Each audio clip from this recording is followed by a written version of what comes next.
This sermon, Things That Ought to Be, was delivered on Sunday evening, December 5th, 1965 at the First Assembly of God in Rialto, California, USA. நம்முடைய கர்த்தராகிய இயேசு கிறிஸ்துவின் விலையேறப்பட்ட நாமத்திற்கு மகிமை உண்டாவதாக. நம்முடைய அருமை சகோதரனும் இக்கடைசி கால தீர்க்கதரிசியுமான வில்லியம் மரியன் பிரணாம் அவர்களால் 1965 வருடம் டிசம்பர் மாதம் 5ஆம் தேதி ஞாயிறு மாலையில் அமெரிக்கா கலிபோர்னியா ரியால்டோவில் உள்ள முதலாம் தேவனுடைய சபையிலே things that are to be, இனி வரப்போகும் காரியங்கள் என்ற தலைப்பின் கீழ் கொடுக்கப்பட்ட செய்தியை இப்பொழுது நீங்கள் தமிழாக்கத்துடன் கேட்கப் போகின்றீர்கள்.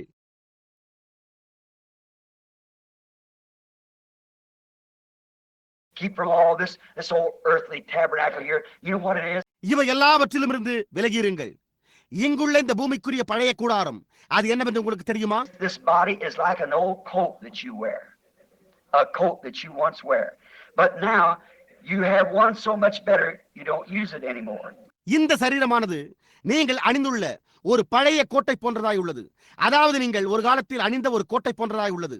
ஆனால் இப்பொழுது உங்களுக்கு அதை பார்க்கிலும் மிக நல்ல ஒன்று இருப்பதால் நீங்கள் அதை இனி பயன்படுத்துகிறதில்லை. What you do, you hang it in a closet, for you've got one better. You've got a better coat. It's more up to date than the one you used to wear that's worn out. நீங்கள் என்ன செய்கிறீர்கள்? நீங்கள் அந்த சிறு தனியறையில் தொங்க வைக்கிறீர்கள். ஏனென்றால் நீங்கள் மேலான ஒன்றை பெற்றிருக்கின்றீர்கள்.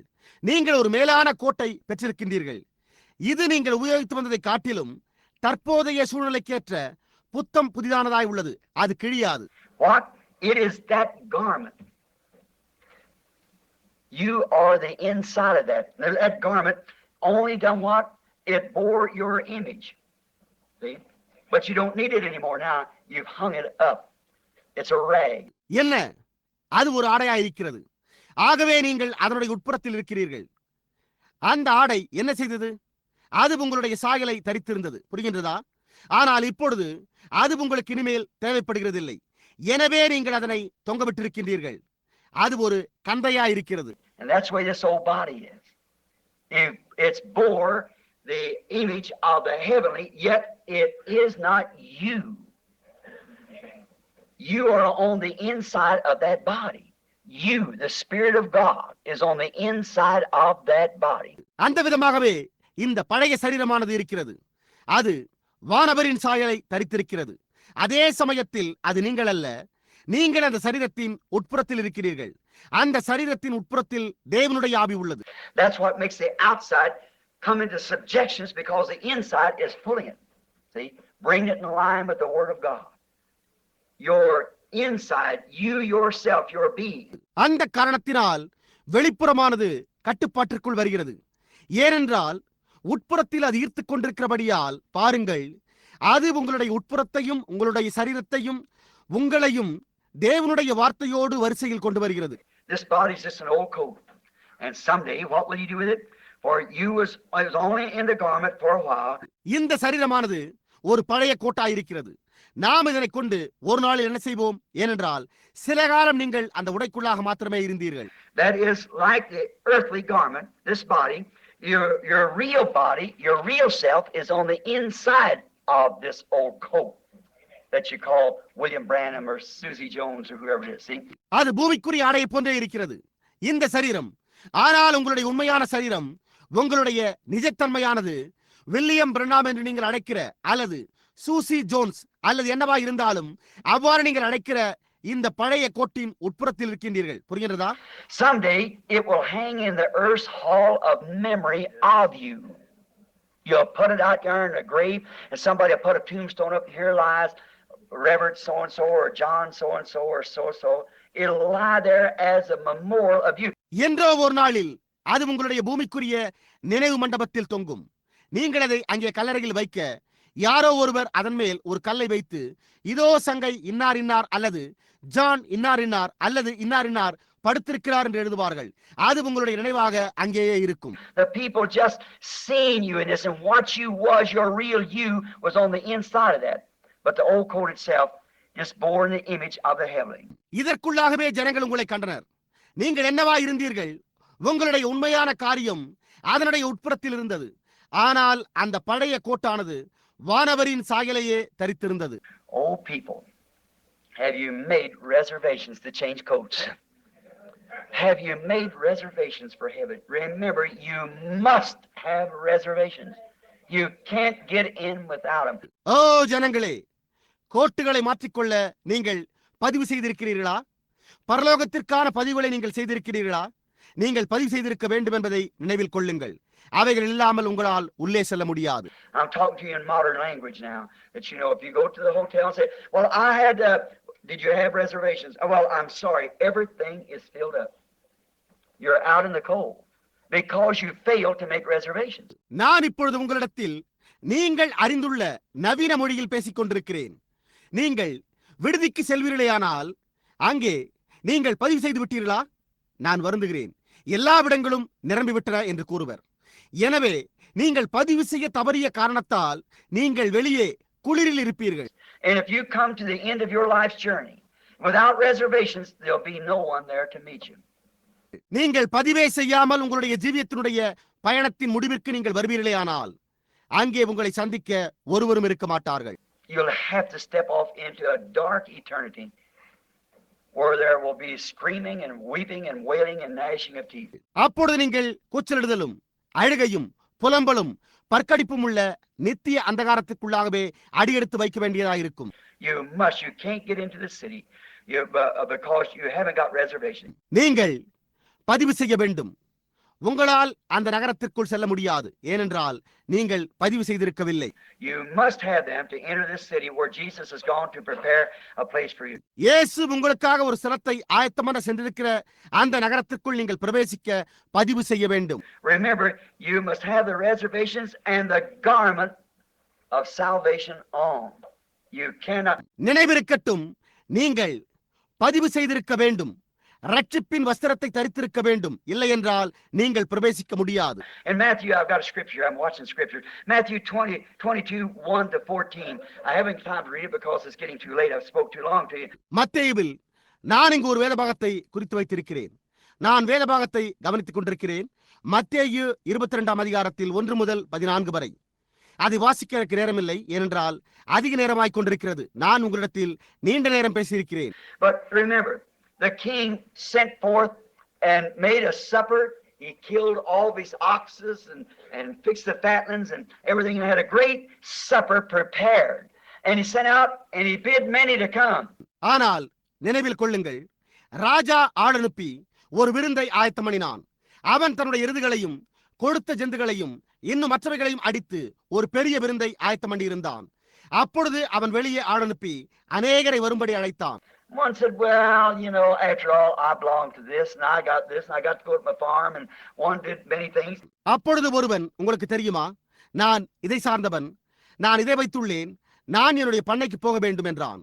ஒருவன் அநேக காரியங்களை செய்தான். And he sent again, and they evilly mistreated them. And finally, that was the Jewish generation Jesus was talking to. They had something else to do. எஜமான் மீண்டும் வேறொருவரை அனுப்ப அவர்கள் அவனை கொடுமையாக அவமானப்படுத்தினர். முடிவிலே அது யூத சந்ததியாயிருந்தது. இயேசு அவர்களிடத்திலேயே பேசிக் கொண்டிருந்தார். அவர்கள் வேற ஏதோ ஒரு காரியத்தை செய்ய வேண்டியதாயிருந்தது.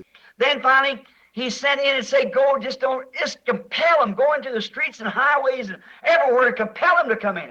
அதன் பின்னர் முடிவிலே அவன், போய் பலவந்தம் பண்ணி அழைத்து வாருங்கள், நீங்கள் வழி சந்திகளிலும் தெருக்களிலும் எங்கும் போய் அவர்களை பலவந்தமாக உள்ளே அழைத்து வாருங்கள் என்று சொல்லி அனுப்பினார். And after that, determined that his wedding supper was going to be set. There's going to be guests there. அதற்கு பிறகு அவன் கல்யாண விருந்தினை பரிமாறப் போவதாக தன்னுடைய வீட்டில் தீர்மானம் பண்ணினான். அங்கே விருந்தினர்கள் இருந்து கொண்டிருந்தனர். And then he found a man in there without the wedding garment on. He wanted to hold to the old coat. And look what he said. அப்பொழுது அவன் கல்யாண வஸ்திரம் தரித்திராதவனாய் ஒரு மனிதன் அங்கிருக்க கண்டான்.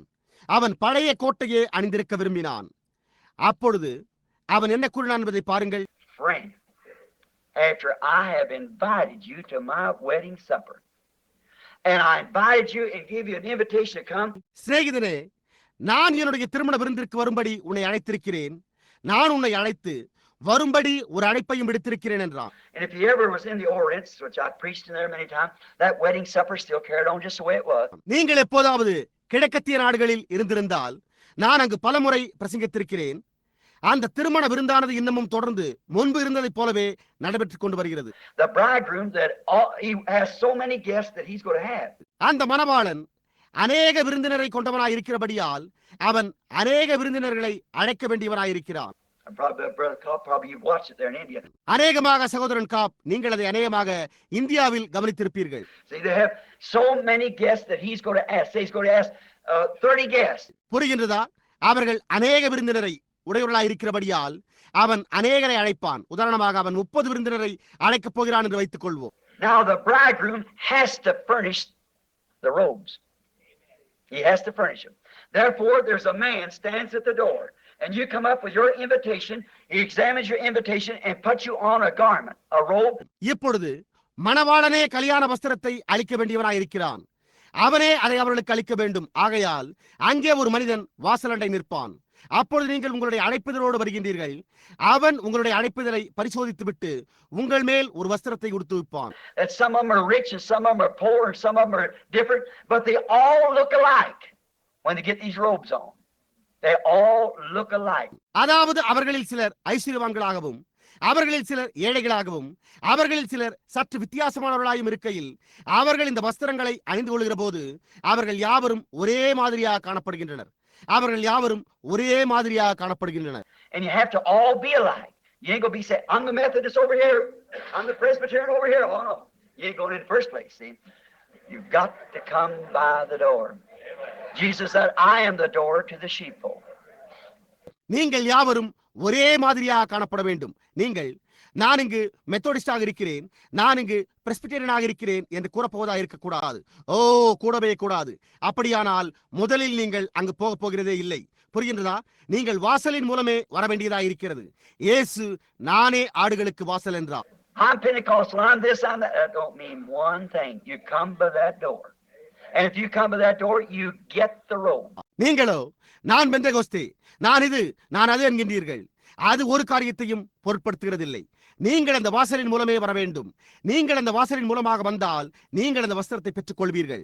And this man, when he said, how did you get in here for him? See, it showed he come up some other way and come in a window. Come in the back way, but not through the door. அப்பொழுது இந்த மனிதன் அவன் சிநேகிதனே, நீ எப்படி இங்கு உள்ளே வந்தாய் என்று கேட்டான். புரிகின்றதா? அவன் வேறு ஏதோ வழியில் வந்தான் என்பதையே அது காண்பித்தது. அவன் ஒரு ஜன்னலின் வழியாகவோ பின்பக்க வழியாகவோ வந்திருப்பானே என்று வாசலின் ஊடாக அல்ல. Not through the door, the way that Jesus came, through self-sacrifice, giving your all to God and walking to Calvary and be crucified with him and rise again to wear his garment of sacrifice and death to the things of the world. வாசலின் ஊடாக அல்ல, இயேசுவானவர் வந்த வழியாக, அந்த பலியினூடாக அல்ல. உங்களுடைய எல்லாவற்றையும் தேவனிடத்தில் ஒப்புக் கொடுத்து கல்வாரி அண்டை நடந்து சென்று அவரோடு சிலுவையில் அறையப்பட ஒப்புக் கொடுங்கள். அவருடைய பலியின் வஸ்திரத்தை தரித்துக் கொள்ளும்படியாக மீண்டும் எழும்புங்கள். உலகத்தின் காரியங்களுக்கு மறியுங்கள்.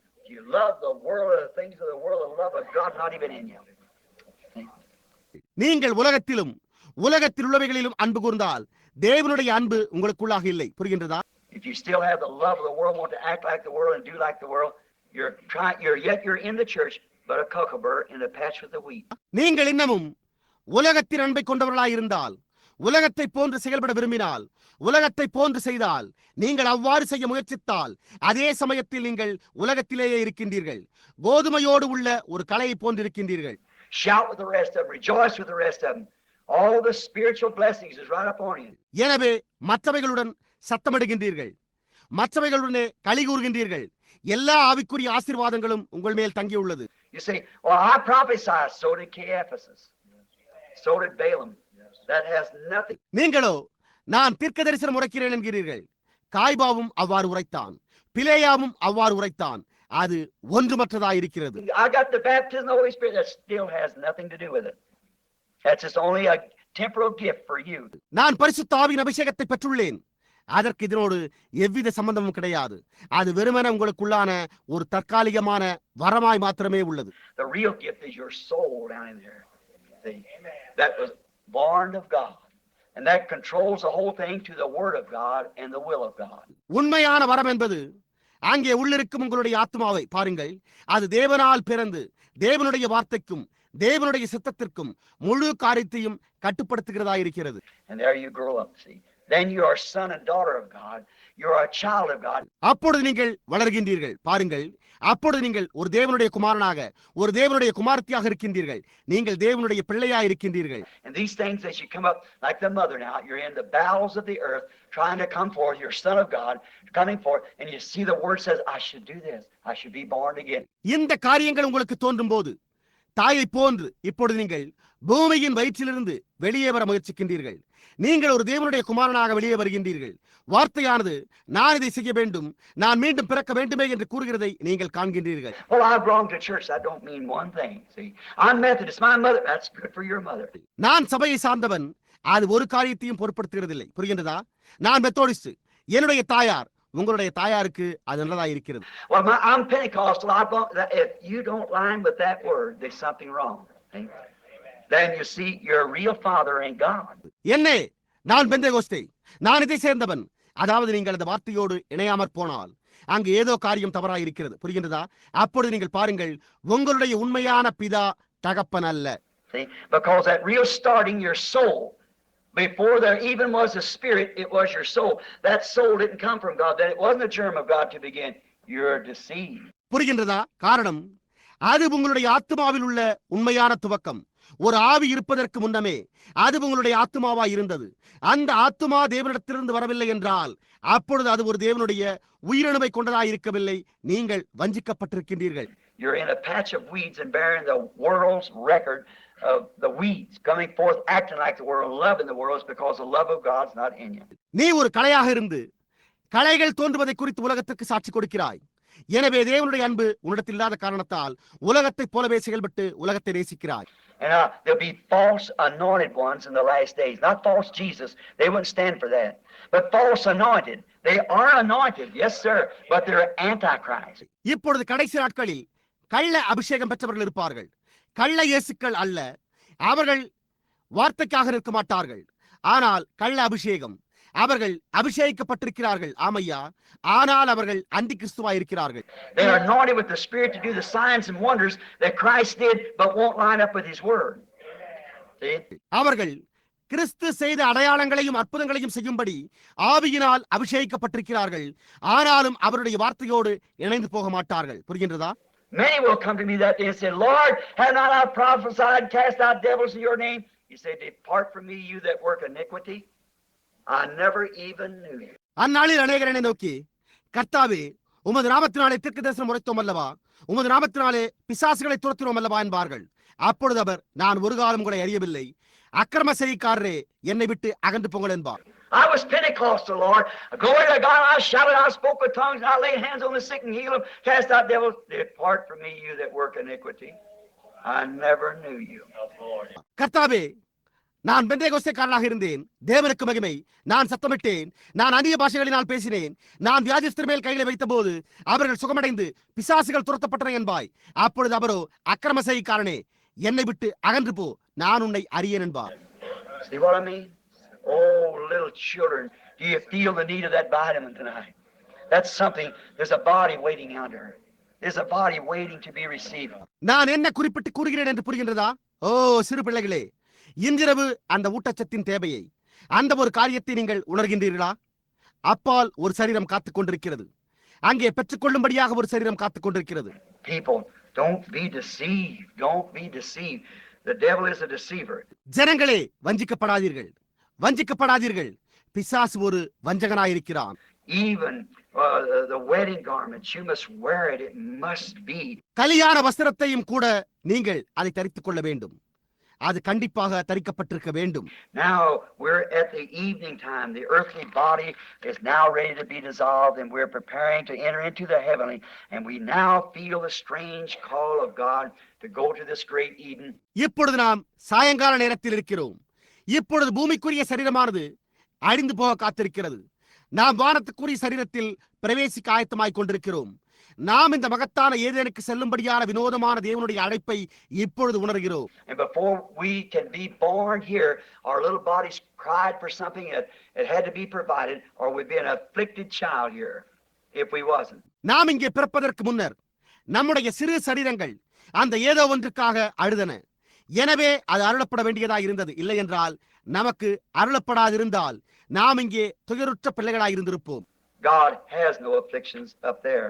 They're everyone perfectly lined up, the bride just exactly like the groom was. The word manifested in its season. தேவன் அங்கே எந்த துயரத்தையும் வைத்திருக்கவில்லை. அவர்கள் ஒவ்வொருவரும் வார்த்தையாய் அதனுடைய காலத்தில் வெளிப்பட்ட மணவாளனை போன்று பரிபூர்ணமாய் அமைந்துள்ள மணவாட்டியாய் இருக்கிறார்கள். God grant tonight, children, each and every one of you, there is a heaven to go to. There's a hell to stay away from. பிள்ளைகளே, இன்றிரவு உங்கள் ஒவ்வொருவருக்கும் தேவனதை அருளுவாராக. அங்கே செல்வதற்கான ஒரு பரலோகம் உண்டு. பரலோகம் செல்லாமல் தடுத்து நிறுத்த ஒரு நரகமும் உண்டு. Now many of you know that the Lord has given me visions, thousands of those. The greatest thing, I used to fear death. About 3 years ago, you see the Christian businessman past the curtain of time. கர்த்தர் எனக்கு ஆயிரக்கணக்கான தரிசனங்களை அருளி இருக்கிறார் என்பதை உங்களில் அநேகர் அறிவீர்கள். அது மகத்தான காரியம். நான் முன்பு மரணத்திற்கு பயந்து வந்தேன்.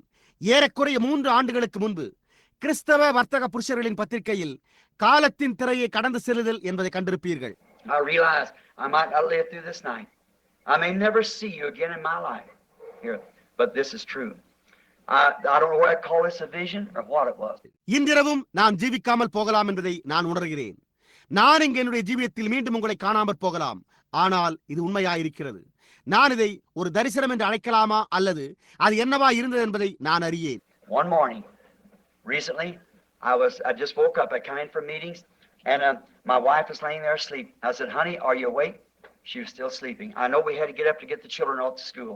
அண்மையில் ஒரு நாள் காலையில் நான் உறக்கத்திலிருந்து எழுந்தேன். நான் அப்பொழுதுதான் கூட்டத்திலிருந்து வந்திருந்தேன். என்னுடைய மனைவியோ அங்கு படுத்து உறங்கிக் கொண்டிருந்தாள். அப்பொழுது நான், "தேனே, நீ விழித்துக் கொண்டாயா?" என்று கேட்டேன். அவள் அப்பொழுதும் உறங்கிக் கொண்டிருந்தாள். பிள்ளைகளை பள்ளிக்கு அனுப்ப நாங்கள் எழுந்திருக்க வேண்டியதா இருந்தது என்பதை நான் அறிந்திருந்தேன். And I put my hands back up like this and I said, "Well, say, Bill Branham, do you know you're past 50?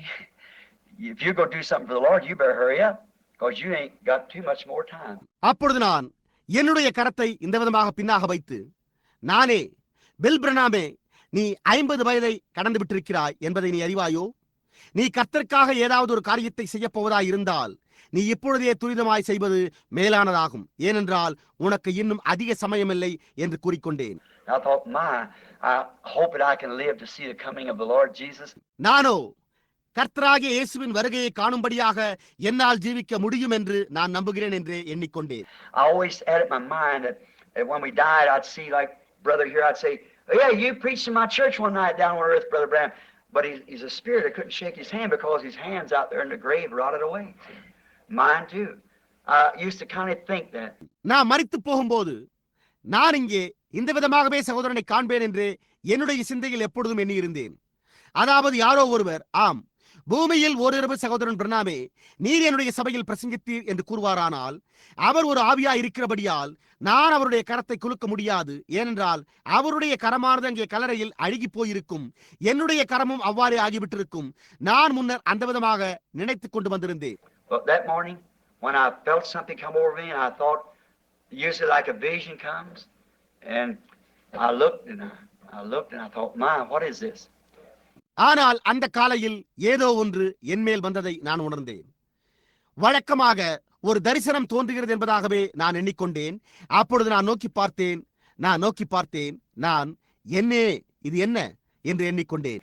And I looked at great green hills and young women was coming from everywhere by the tens of thousands and hundreds of thousands. And they were all coming, long hair hanging down their back, white robes on, barefooted, screaming, hollering, "Our brother." நான் பெரிய பசுமையான மலைகளை கண்டேன். வாலிப ஸ்திரீகள், ஆயிரக்கணக்கானவர்கள், லட்சக்கணக்கானவர்கள் எல்லா இடங்களிலிருந்தும் வந்து கொண்டிருந்தனர்.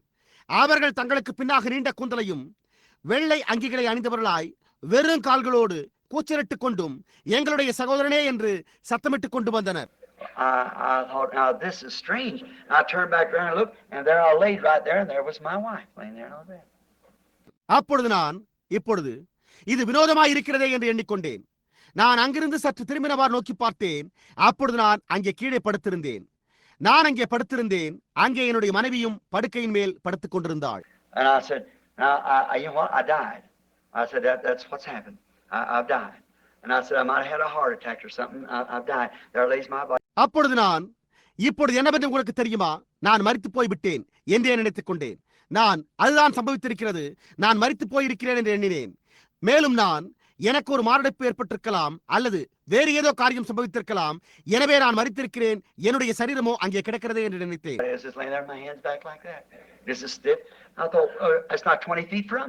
நான் என்னுடைய கரங்கள் இந்த விதமாக பின்னாக இருக்க அப்படியே விரைத்து போனது போன்று அங்கே படுத்துக் கொண்டிருந்தேன். அப்பொழுது நான், அது என்னிடத்திலிருந்து 20 அடி தூரம் கூட இல்லையே என்று எண்ணினேன். There's my wife there. There's everything. There's my shirt hanging on that bedpost there. And I saw, here I am. அப்பொழுது நான் அங்கே நோக்கி பார்த்துக் கொண்டிருந்தேன். பின்பு நான், என்னுடைய மனைவி அங்கே இருக்கிறாள், எல்லா காரியமும் அங்கே இருக்கிறது, அங்குள்ள அந்த கட்டிலின் கம்பத்தின் மேல் என்னுடைய சட்டையும் தொங்கிக் கொண்டிருக்கிறது என்பதையும் எண்ணி பார்த்தேன். மீண்டும் நானோ இங்கிருக்கிறேனே என்று யோசித்து பார்த்தேன். I looked around again and these women were all coming. And I looked coming this way, and there come my brothers. நான் மறுபடியும் நோக்கி பார்த்தபோது இந்த ஸ்திரீகள் யாவரும் வந்து கொண்டிருந்தனர். நான் அவர்களை நோக்கி பார்த்தபோது இந்த வழியாக வருகிறதையும் அங்கே என்னுடைய சகோதரர்கள் வருகிறதையும் கண்டேன். All genuine, all of them looked to be young men. They were screaming, our precious brother. Well, I didn't know what to think. I thought, this is strange. அவர்கள் உண்மையானவர்களாய் இருந்தனர். அவர்கள் யாவரும் வாலிபர்களாகவே காணப்பட்டனர். அவர்கள் எங்களுடைய வெளியேறப்பட்ட சகோதரனே என்று கூச்சலிட்டுக் கொண்டிருந்தனர். என்ன நினைப்பதென்றே எனக்கு தெரியவில்லை. அப்பொழுது நான், இது வினோதமாய் இருக்கிறது என்று எண்ணினேன்.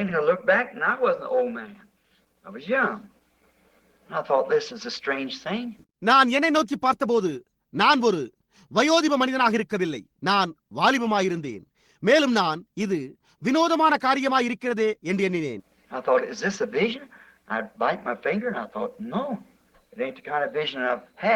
அப்பொழுது நான், இது ஒரு தரிசனமா என்று எண்ணினேன். நான் என் விரலை கடித்து பார்த்தேன். மேலும் நான், இல்லை, எனக்கு உண்டாகிற தரிசனத்தை போன்றும் இது இருக்கவில்லையே என்று எண்ணிக்கொண்டேன்.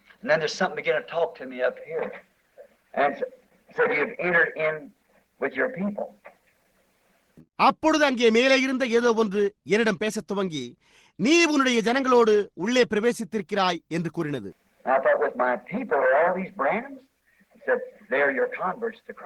அப்பொழுது நான், என்னுடைய ஜனங்களா, இவர்கள் எல்லோரும் பிரணாம்களா என்று எண்ணினேன். அதற்கு அவர், அவர்கள் உன்னால் கிறிஸ்துவனிடத்திற்கு மனமாற்றம் அடைந்து கொண்டு வரப்பட்டவர்கள் என்றார்.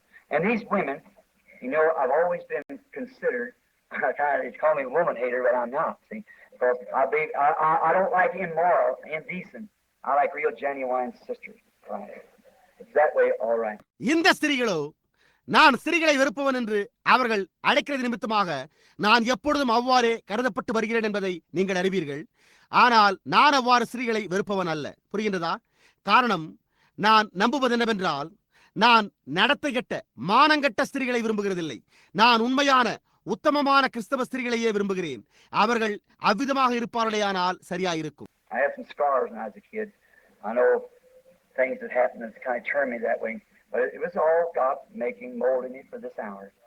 நான் ஒரு சிறுவனாய் இருந்தபோது எனக்கு சில தழும்புகள் இருந்தன.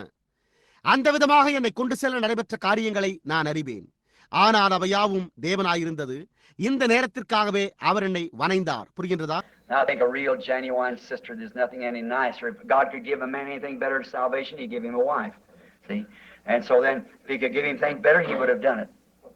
ஒரு உண்மையான உத்தமமான சகோதரியை காட்டிலும் அருமையானது ஒன்றுமே கிடையாது என்றே நான் கருதுகிறேன்.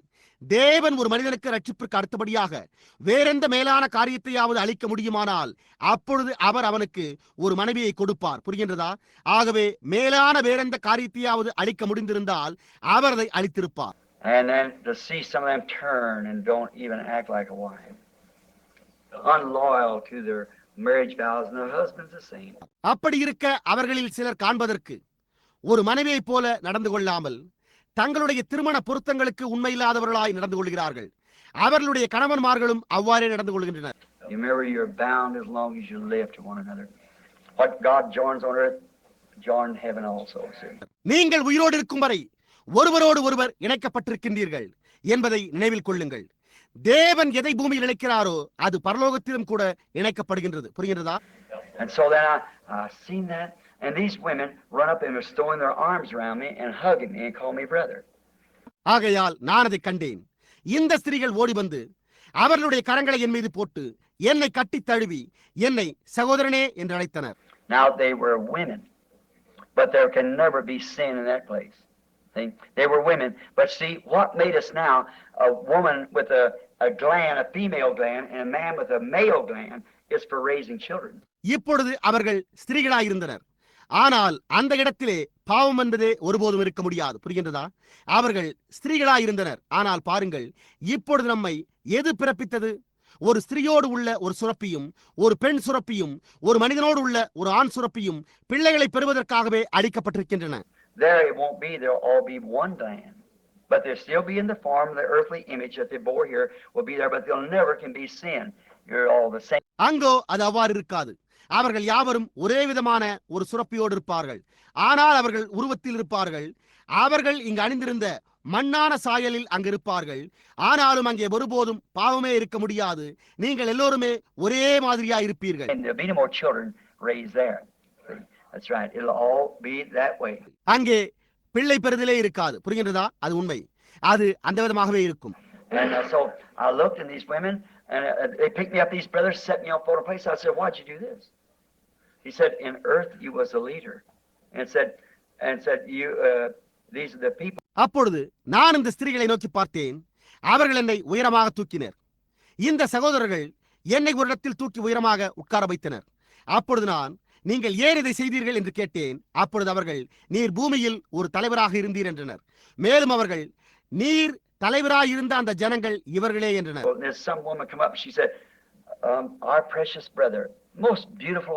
அங்கே சில பெண்கள் வந்தனர். அப்பொழுது ஒரு பெண், எங்களுடைய விலையேறப்பட்ட சகோதரனே என்றாள். மிகவும் அழகான ஸ்திரீ. When she passed by, this boy stopped and said, "Don't you remember her?" I said, "No." Said, "You led her to Christ when she's past 90." Can't you see what she says, precious brother? அவள் கடந்து செல்லும் போது ஒரு சத்தம் அவளை நிறுத்தி, உனக்கு அவளை நினைவில்லையா என்று கேட்டது. அதற்கு நான் இல்லை என்றேன். மேலும் அந்த சத்தம் அப்பொழுது, அவள் 90 வயதாக இருக்கும் போது நீ அவளை கிறிஸ்துவின் அண்டைக்கு வழிநடத்தினாய். புரிகின்றதா? அவள் ஏன் உன்னை விலையேறப்பட்ட சகோதரனே என்று கூறுகிறாள் என்பதை உன்னால் புரிந்து கொள்ள முடியவில்லையா என்று கேட்டது. I said, "Well, do you go?" Said, "No, we're waiting here." I said, "Well, if I passed over, I want to see Jesus." Said, "You can't see him now. This is the scripture said souls under the altar. He's just a little higher." அப்பொழுது நான், நீங்கள் போய்விடுவீர்களா என்று கேட்டேன். அதற்கு அவர்கள், இல்லை, நாங்கள் இங்கு காத்துக் கொண்டிருக்கிறோம் என்றனர். அப்பொழுது நான் கடந்து சென்று இயேசுவை காண விரும்புகிறேன் என்றேன். அதற்கு அவர்கள், இப்பொழுது நீர் அவரை காண முடியாது. இது பலிபீடத்தின் கீழுள்ள ஆத்துமாக்கள் என்று கூறப்பட்டுள்ள வேதவாக்கியமாகும். அவர் இன்னும் சிறிது உயரத்தில் இருக்கிறார். Someday he will return. We'll go back to earth. We don't eat or drink here. I said, "You mean I was afraid of this?" Well, this என்றோ ஒரு நாளில் அவர் திரும்பி வருவார். அப்பொழுது நாங்கள் பூமிக்கு திரும்புவோம். நாங்கள் இங்கே புசிப்பதோ அல்லது குடிப்பதோ கிடையாது என்றனர். அப்பொழுது நான், இதை குறித்தான் நான் பயப்பட்டேன் என்று எண்ணினேன். There's no word to speak it, friends. It's a perfect, wouldn't touch it. Sublime. There's no English vocabulary that I know. No word at all that could ever express what it is. It's beyond anything that I know. நண்பர்களே, அதை குறித்து பேச வார்த்தைகளே கிடையாது. அதனை பரிபூர்ணம் என்னும் வார்த்தையும் தொட முடியாது. இன்னும் மேலான சிறப்புடையதாக இருக்கிறது. அது என்னவாய் இருக்கிறது என்பதை விவரித்து கூற ஆங்கில அகராதியில் எந்த வார்த்தைகளுமே கிடையாது. அது நான் அறிந்துள்ள எந்த காரியத்திற்கும் அப்பாற்பட்டதாக இருக்கிறது.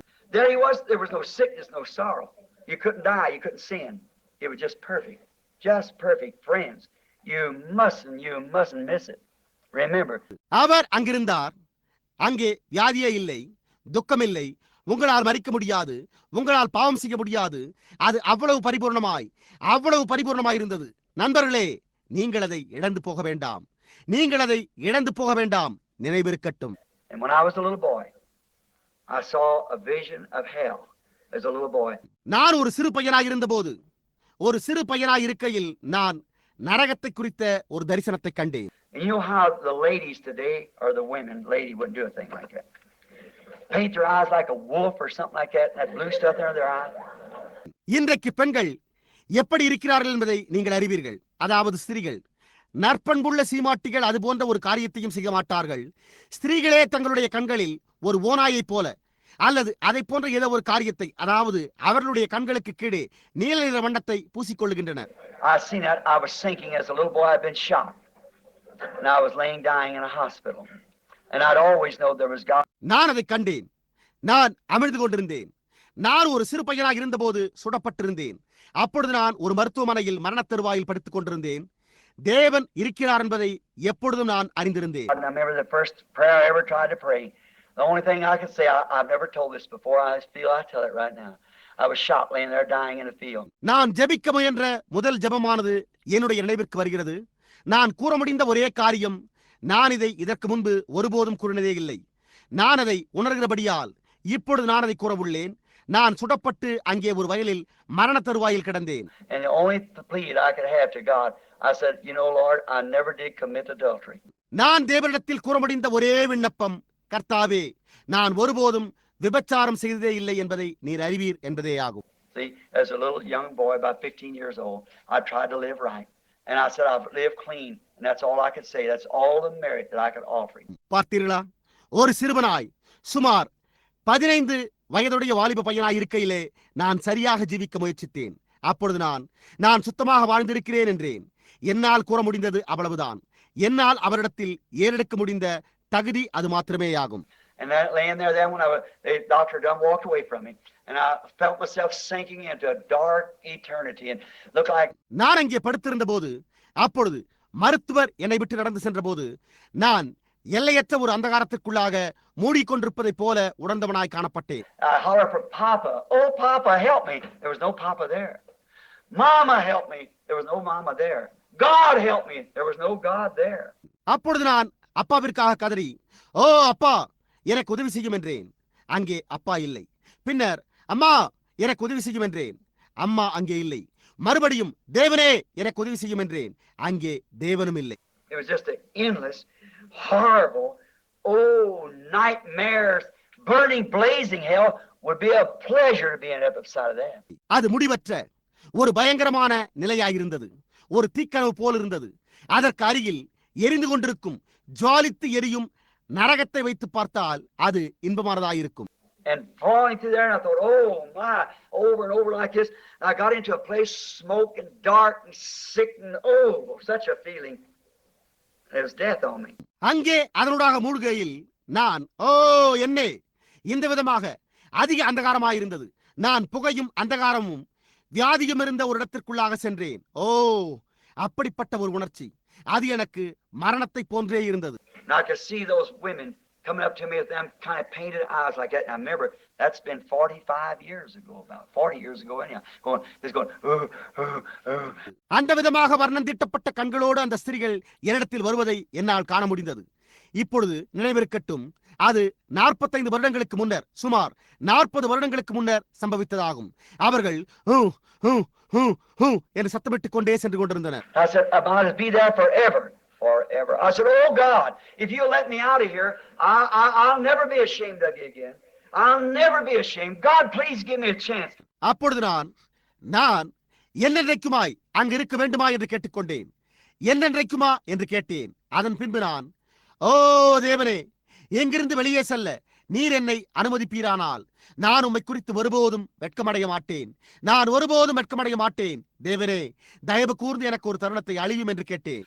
The first thing you know, I felt myself coming back up. And the doctor was alarmed because my heart was only beating 17 times to the minute. I'd done bled all my blood out and everything. It was laying in my own blood. And I wondered someday that would happen.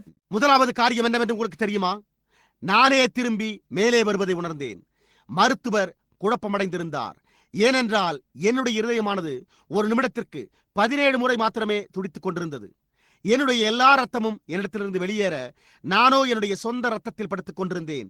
அப்பொழுது நான் வியப்புற்றிருந்து அது என்றாவது ஒரு நாள் சம்பவிக்குமா என்று எண்ணியிருந்தேன். About 2 years ago when I moved to Tucson, I was with my wife down at J.C. Penney's.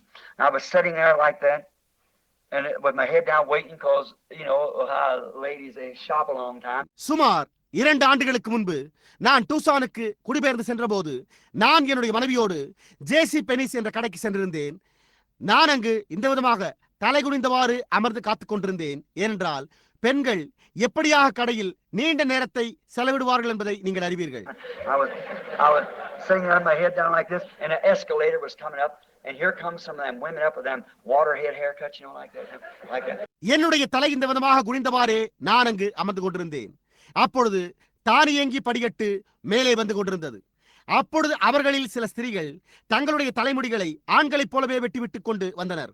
அவர்கள் அந்த விதமாக வெட்டிக் கொள்வதை நீங்கள் அறிவீர்கள். Come up with them painted looking eyes like that, and they were speaking Spanish, and the vision reoccurred again. There it was. Whoa, whoa. அவர்கள் இந்த விதமாக வர்ணம் தீட்டப்பட்ட கண்களுடன் வந்து கொண்டிருந்தனர். அவர்கள் ஸ்பானிய மொழி பேசிக் கொண்டிருந்தனர். அந்த விதமாக அது உண்டானது. பின்னர் அந்த தரிசனம் மீண்டும் உண்டானது. அவர்கள் ஓ ஓ என்று சத்தமிடுவதாயிருந்தது. Brother, sister, let me tell you something. It may seem funny now, but you want to get there. It's a serious thing. Don't you never go that way. சகோதரனே, சகோதரியே, நான் உங்களுக்கு ஒரு காரியத்தை கூறட்டும். அது உங்களுக்கு இப்பொழுது வேடிக்கையாக தென்படலாம். ஆனால் நீங்கள் ஒருமுறை அங்கு சென்று பாருங்கள். அது ஒரு ஆபத்தான காரியமாயிருக்கிறது. நீங்கள் அந்த வழியில் ஒருபோதும் செல்லவே செல்லாதீர்கள். Me as an old man, a minister, I preached around the world, got millions of friends. But I know I've got to stand with you. Get away from the things of the world. நான் ஒரு வயோதிப மனிதனாக, ஒரு ஊழியக்காரனாக இருக்கிறேன். நான் உலகத்தை சுற்றிலும் பிரசங்கித்திருக்கிறேன். எனக்கு லட்சக்கணக்கான நண்பர்கள் உள்ளனர். ஆனால் அக்கறையிலே நான் உங்களோடு நிற்க வேண்டும் என்பதை அறிந்திருக்கிறேன். உலகத்தின் காரியங்களில் இருந்து விலகியிருங்கள். And if there's something in you that you still want to act the way you act, if you do have the things of the world, remember you're none of God's. You're just a church member. உங்களுக்குள்ளாக ஏதோ ஒரு காரியம் இருக்குமாயின், நீங்கள் இன்னமும் நடந்து கொள்கிற விதமாகவே நடந்து கொள்ள விரும்பினால், நீங்கள் உலகத்தின் காரியங்களை உங்களுக்குள்ளாக உடையவர்களாக இருந்தால், நீங்கள் தேவனுடையவர்களே அல்ல என்பது நினைவிருக்கட்டும். நீங்கள் இன்னமும் ஒரு சபை அங்கத்தினராகவே இருக்கிறீர்கள். Until that call, that deep call into the deep. See, like before there was a fin on a fish's back, there had to be a water for him to swim in first, or he had never had a fin.